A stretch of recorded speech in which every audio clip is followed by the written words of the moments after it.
आपण कितीही मोठे झालो तरी आपण आपल्या मम्मी पप्पांसाठी लहानच असतो. Welcome to Sneha stories. या जगात सर्वात जास्त न बोललेलं प्रेम जर कुठे असेल ना तर ते असं बाप आणि मुलीच्या गोड भांडणात.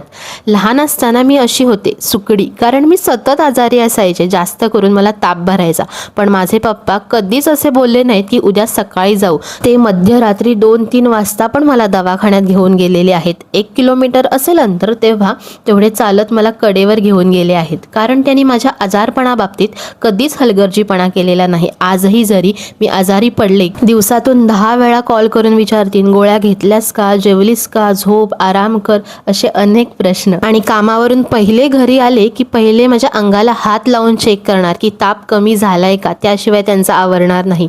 तुम्ही कितीही म्हणा माझा नवरा, माझा BF खूप प्रेम करतो, पण बापासारखं प्रेम आणि जीव ओवाळून टाकणं हे त्यालाच जमतं. कारण बाप हा बाप असतो, त्याच्या प्रेमाची, मायेची बरोबरी कधीच कोणी करू शकत नाही.